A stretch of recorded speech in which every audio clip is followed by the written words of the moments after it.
Olá, tudo bem?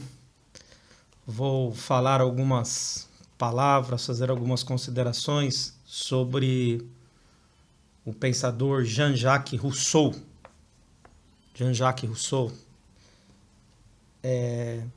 conhecida uma frase do historiador de origem irlandesa, Thomas Carlyle, que diz que era uma vez uma pessoa que escreveu um livro que continham só ideias.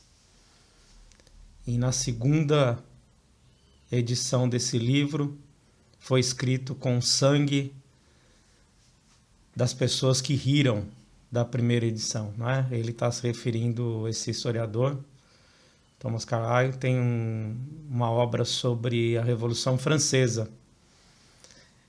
Eu acho que não tem nem tradução no Brasil. Eu também não li esse livro, né? Mas eu conheço, essa frase é bem conhecida dele, quando se refere ao Rousseau, porque o Rousseau foi um componente importante no campo teórico que serviu de motivação para as ideias revolucionárias dos grupos mais radicais no período da Revolução Francesa, os jacobinos e tal.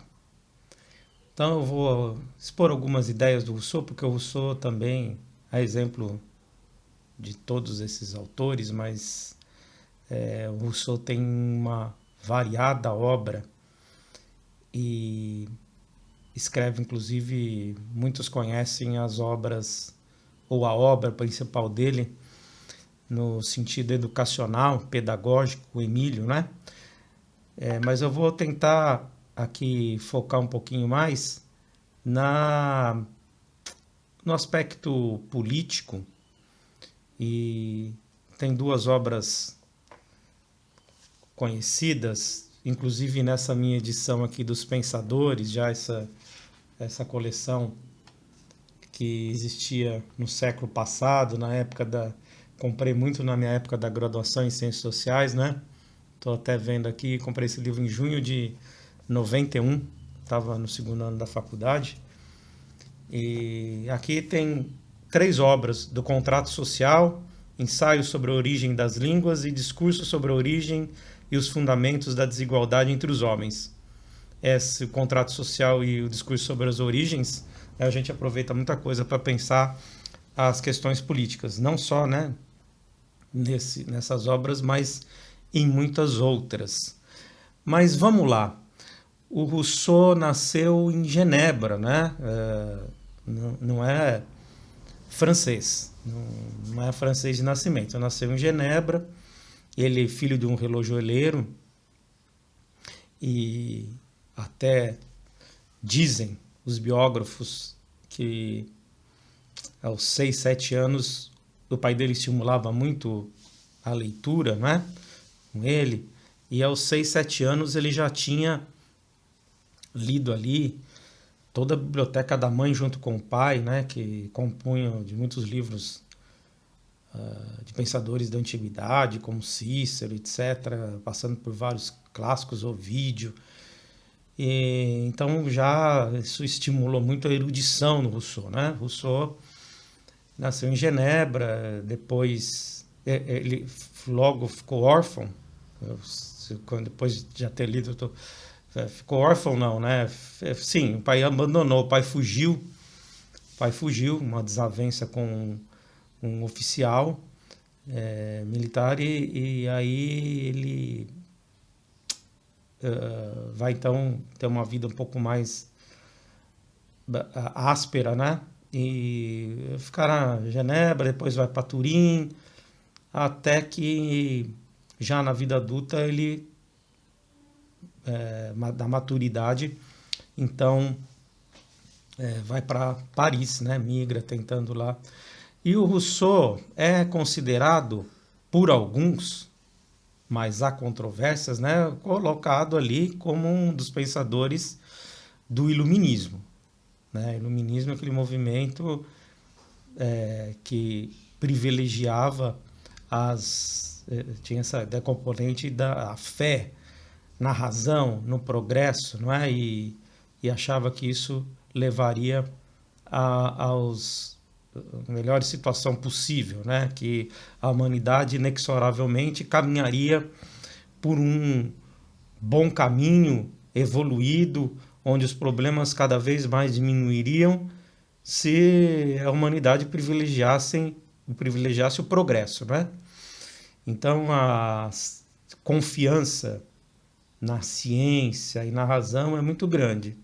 Só que o Rousseau não é um autor propriamente que a gente pode dizer, colocar como pessoa que tem essa grande confiança na razão e no progresso. Primeiramente, porque o primeiro trabalho intelectual do Rousseau, mais relevante, né, que ele tornou público, foi justamente sobre uma questão que ele obteve, um prêmio concedido pela Academia de Direito de Dijon, que havia proposto o seguinte tema para a dissertação: o restabelecimento das ciências e das artes teria contribuído para aprimorar os costumes? E o Rousseau disse que não, né? O aprimoramento das ciências não necessariamente ele não contribuiu para o aprimoramento dos costumes. Pelo contrário, né? O, a, a, se nossas ciências são inúteis, o objeto que se propõe são ainda mais perigosas pelos efeitos que produzem. A ideia do Rousseau é que, na verdade, o avanço da ciência, do conhecimento, etc., trouxe certo artificialismo nas relações, né?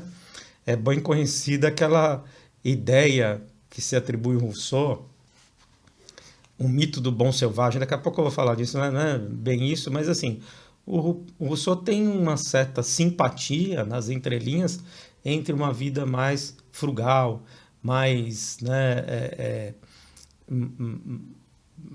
mais menos no sentido de progresso material e tudo mais. Então, nesse sentido, não necessariamente toda inovação para o Rousseau é visto com bons olhos. Até porque ele acha que tem muito de artificialismo, né? Quando você entra nessa seara do endeusamento da ciência e tal, é aquela coisa que ele identifica nesse trabalhinho dele, né? Que destoa da verdadeira filosofia, que é aquela coisa de citar, de mencionar, de ter o parâmetro, né? Você usar o argumento da autoridade da ciência, na verdade você perde a dimensão de que a verdadeira virtude ela é mais simples, ela está gravado ali nos nossos corações, né? Ela tá, na verdade, está muito mais dentro da gente do que todo o arcabouço ao redor. Então, você ouvir a sua consciência no silêncio, né? Na consciência, no silenciamento das paixões, etc. Então, na verdade, essa evolução das ciências e das artes serviram muito mais para estimular, brotar, alguns vícios fizeram brotar, né? Agora, uma vez que isso aconteceu, era importante, e ela passou a ser importante porque pelo menos ela desvia o ser humano de certas ações más, né? Pelo menos entretém nessa seara de simulacro, digamos assim, né? E substitui o temor de parecer de parecer mais ridículo. Então, aqui,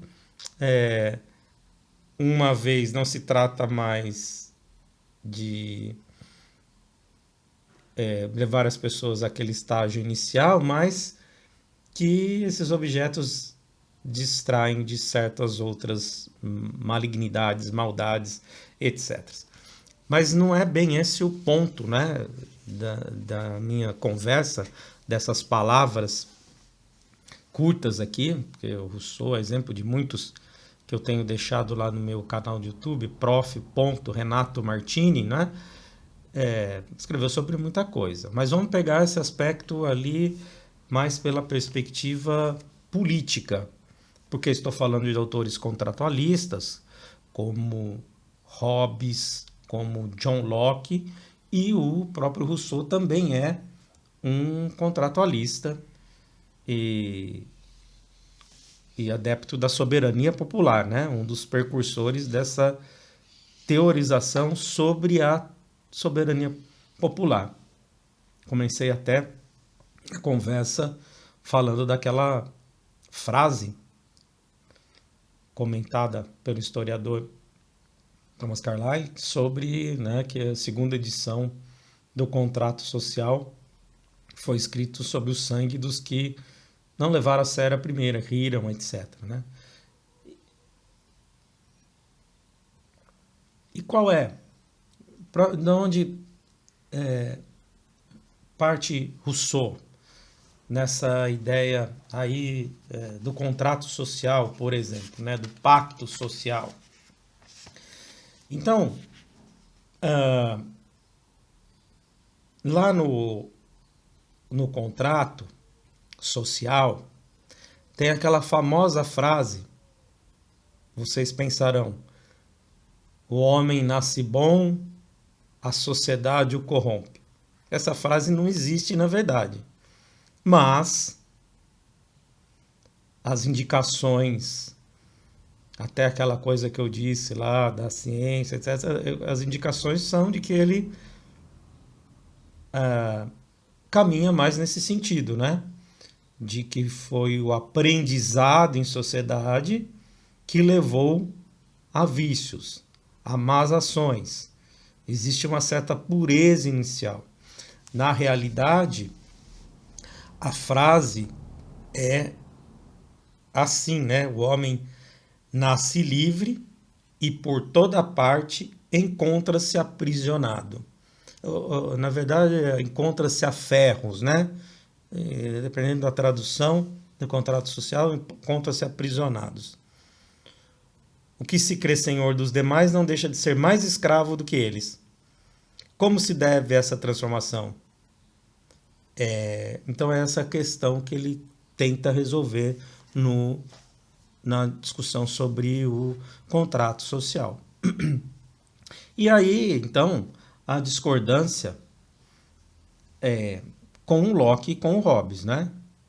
Não é como para o Hobbes de que existe uma espécie de egoísmo em germe na natureza humana, existe um sentimento ali de buscar uma melhor situação do que os demais no estado de natureza, e sabendo dessa condição de que somos ambiciosos, buscamos poder, propriedades, etc. Sabemos que isso existe em germe em nós, para o Hobbes, então existem nos outros, e aí existe uma situação de insegurança, em que o homem seria o lobo do próprio homem, frase não do Hobbes, mas reproduzida por ele. Não é essa a visão do Jean-Jacques Rousseau. Também não é a visão de que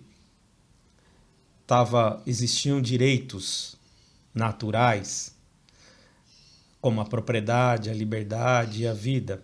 Aliás, aqui na origem, discurso sobre a origem e os fundamentos da desigualdade entre os homens, o Rousseau vai dizer que os problemas começaram quando alguém cercou um pedaço de terra e disse, isto é meu. Foi aí que começou a degringolar, né? Porque qual que era então o estado de natureza no Rousseau? O estado de natureza, ele previa uma autopreservação, instinto de autopreservação. E autopreservação significa que existia uma certa cooperação. Eram mais isolados, etc. Mas isso não era uma situação caótica como para o Hobbes, não era uma situação de medo. E nem existiam esses direitos naturais. Na verdade, quando alguém começou a cercou, disse isso é meu, começou uma certa evolução, progresso rumo a um estágio mais evoluído econômico, social, etc. Eis aí que surgem os problemas, porque os problemas surgem depois da configuração da sociedade, e aí é que, a partir desse nascimento da sociedade, que saberemos o que é bom ou mal. Isso vem a posteriori ao contrato, né? E então, na realidade, destoa muito do Hobbes, por exemplo, porque o mal foi criado. Ele não é essência da natureza humana. Eu até assinalei aqui nesse discurso sobre origens e fundamento da desigualdade, em que ele cita explicitamente, em alguns momentos cita o Locke, cita o Hobbes, mas ele aqui, quando ele diverge, né? Na minha edição aqui, página 252, aqui são 3 livros, né? Esse é o terceiro livro, e ele diz: não iremos, sobretudo, concluir com Hobbes, que por não ter nenhuma ideia da bondade, seja um homem naturalmente mau, que seja corrupto, porque não conhece a virtude, que nem sempre recusa aos seus semelhantes serviços que não crê dever-lhes, nem que devido ao direito que se atribui com razão relativamente às coisas de que necessita. Loucamente imagina ser o proprietário do universo inteiro. Hobbes viu muito bem o defeito de todas as definições modernas de direito natural, mas as consequências que tira das suas mostram que o toma num sentido que não é menos falso. Raciocinando sobre os princípios que estabeleceu, esse autor deveria dizer que, sendo o estado de natureza aquele no qual o cuidado de nossa conservação é menos prejudicial ao de outrem, esse estado era, consequentemente, o mais propício à paz e o mais conveniente ao gênero humano. Ele diz justamente o contrário, por ter incluído inoportunamente no desejo de conservação do homem selvagem a necessidade de satisfazer uma multidão de paixões que são obras da sociedade e que tornaram as leis necessárias. Então aqui fica claro, como ele está dizendo, que na realidade é a partir da configuração de um pacto originário que se distingue o que é bom e o que é mal, e aí é que as leis são necessárias. Portanto, no seu estado primitivo, né? Aquela ideia que se fala do mito do bom selvagem. E ele também já tinha um certo conhecimento histórico, antropológico, né? Sociedades ditas, naquela época se usava o termo primitivo, não eram mais más do que as mais evoluídas, e pelo contrário, a evolução isso tem muita relação, como eu disse, da evolução da ciência, das artes, né, do progresso, etc. Não significou um melhoramento nos costumes, etc. Mas, então, se cria esta dimensão de que o mal vem posteriormente à evolução, ao progresso, não é? Veja, essa ideia de que somos bons por natureza e tudo mais, é uma ideia que pegou muito no pensamento filosófico, né? Político, social. Se você diz assim, tá vendo? Tal pessoa também, tá vendo aumento da criminalidade, mas também acontecem tantas injustiças sociais, né, que levam a isso. Você está sendo um rossiniano.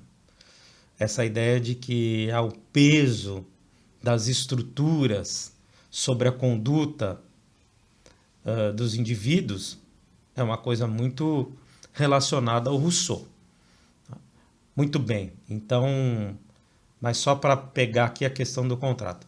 Bom, se foi inevitável, onde entra a soberania, então, né, que é a grande questão teórica aqui, e que serviu de combustível lá para a Revolução Francesa, que eu disse, né, sanguinária ao extremo, durante um ano, entre 1793 mais ou menos e 94, centenas de pessoas eram guilhotinadas diariamente, praça pública, né? Paris, na França, Paris. Então, é o seguinte, a soberania aqui. Uma vez que nós perdemos aquela liberdade, o homem nasce livre, em toda parte se encontra aprisionado. Fomos aprisionados pelas convenções sociais, pela lei, pelos contratos, etc. Uma forma de colocar esse contrato num patamar acima é, né, dessa coisa individualista, essa diferença social que vai aparecendo, é, digamos, diluirmos um pouco da nossa individualidade e criarmos o corpo político, né? O corpo político, que é a ideia de soberania do povo, de que o povo, que é na verdade uma dimensão corpórea da, digamos, entrega da individualidade em algo maior do que a própria vontade individual, então ela deveria ser satisfeita. É a ideia de o povo como soberano. A ideia de que o poder, na verdade, deve emanar deste corpo, que não é mais indivíduo, é um todo. Então aí nós temos a ideia de soberania popular, a ideia de que o poder emana do povo. Muitas constituições, a nossa Constituição diz, né? O poder emana do povo. É claro que aí você entra numa discussão, né, de como emana, né? De como emana, mas é pelos representantes, etc. Mas a ideia do Rousseau é que diretamente a vontade do povo, a vontade do todo, ela deve estar acima da vontade da parte. Essa é a ideia do contrato. Agora, veja, isto confere um empoderamento muito maior. A questão é, quem vai falar em nome do povo? Isto confere um empoderamento muito maior para quem está exercendo o poder, se ele o faz em nome do povo. Era o que aconteceu no período do terror, né? Talvez agora entendam melhor como serviu de combustível. Não sei, o Rousseau não está aqui, não estava lá para se justificar naqueles momentos revolucionários sanguinários. Mas ele morreu em 1778. Mas que as teses russonianas deram combustível, né? Então, nesse sentido, há um empoderamento de quem exerce o poder em nome do povo. Pode ser que seja uma usurpação. Ele, inclusive, não descarta essa possibilidade que usurpe o poder falando em nome do povo. Mas a ideia é de que o povo deve exercer o poder diretamente. É a ideia da vontade popular. Então, o que ele pretende estabelecer no contrato social são as condições de um pacto legítimo, através do qual os homens, depois de terem perdido sua liberdade natural, ganhem em troca a liberdade civil. Esse trecho aqui eu li aqui esse livro introdutório, Os Clássicos da Política, e quem faz o comentário são vários autores de respaldo no pensamento filosófico, político, brasileiro, social, e quem faz esse comentário é o Milton Meira do Nascimento, né? E até mostra em que capítulos, ao longo do capítulo 6, 7, 8 do livro Contrato, está esse processo de legitimação do pacto. O fundamento é a condição de igualdade das partes contratantes. Aí cito Rousseau, né? As cláusulas do contrato. Quando bem compreendidas, reduzem a uma só. Veja só. É Rousseau dizendo, tá? Quando bem compreendidas, reduzem-se a uma só. A alienação total de cada associado, com todos os seus direitos à comunidade toda. Porque, em primeiro lugar, cada um dando-se completamente a condição é igual para todos. E sendo a condição igual para todos, ninguém se interessa por tornar onerosa para os demais. É você abrir mão dessa individualidade em torno de uma associação que vai ser maior. Aqui a diminuição, a submissão do indivíduo à vontade geral. Nós então temos aqui essa ideia de vontade geral, soberania popular. Ou seja, a estrutura, inclusive o corpo administrativo, como funcionários e tal, não é essa visão, é mais do que isso, né? É a visão de um corpo mesmo, oriundo da vontade popular. Qualquer forma de governo, aqui nós falamos de Montesquieu, precisa virtude mais na República, né? Falamos outrora de Montesquieu, precisa mais de virtude, por exemplo, numa República, mas aqui o que precisa mesmo, independente da forma, é que o povo esteja sempre dando a última palavra, porque ele é o próprio corpo, a própria ideia de soberania. Então, Rousseau não admite a representação ao nível da soberania. Uma vontade não se representa.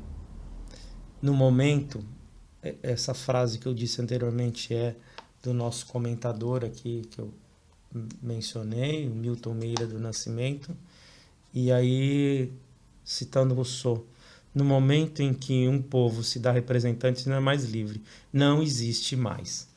Então é um pouco isso para o vídeo não se alongar muito, né? O Rousseau, ele escreveu muita coisa, é um pensador que tem as suas seduções, né? Instigante, como todos esses que nós estamos falando, mas à mesma medida ele é um autor que não é descabido dizer, como Carlyle, né, que pode levar essas considerações revolucionárias, mais sanguinárias, etc. E aqui lembramos, inclusive, da represamento da individualidade, né? A gente, por exemplo, sabe de autores, eu não fiz nenhum vídeo ainda sobre o Tocqueville, mas o Tocqueville ressaltava, de origem nobre, ressaltava aquela ideia do perigo da maioria, né? Como conter uma vontade maior, qual é o risco disso sufocar uma minoria, etc., né? E aqui isto no Rousseau pode dar margem a essa ideia da tirania, da ditadura da maioria, etc., até como aconteceu historicamente, né? Mas, enfim, tem muitos outros aspectos. Ele escreveu sobre educação, contraditório. A vida própria do Rousseau também é cheio de percalços. O Rousseau é bem conhecida a personalidade complexa dele e meio paranoica, que brigou com todo mundo, enfim, né, uma certa mania de perseguição. Em algum momento da vida estava até em muitas dificuldades. David Hume foi o chamou para habitar com ele, para dar, né, uma guarida, e, e ele acabou brigando também, né? O Rousseau teve filhos, 5 filhos com uma lavadeira e abandonou todos os filhos, né? E, e parece, então muitos colocam essas questões pessoais, né? O oposto do Hobbes, que dá a impressão de que seria uma pessoa completamente antissocial, digamos assim, esse medo de um dos outros, mas foi uma pessoa que na vida, ao contrário do Rousseau, ele adotou alguns outros filhos e cuidou muito bem, era um cidadão impecável na relação com os outros, né? Aí essa seria uma outra discussão, relação vida e obra, se tem uma relação e tudo mais, mas é um pouco isso, né? Então é um autor que dá forma, digamos assim, à teoria, à tese da soberania popular. Muitos outros aspectos que poderiam ser explorados, etc. Mas para não ficar tão longo, quem sabe fazemos pegando outros aspectos, mas focamos mais aqui na ideia da soberania, e qualquer coisa pode se comunicar nos comentários aí, colocar questões e a gente continua a conversa, tá? Obrigado pela atenção. Até a próxima.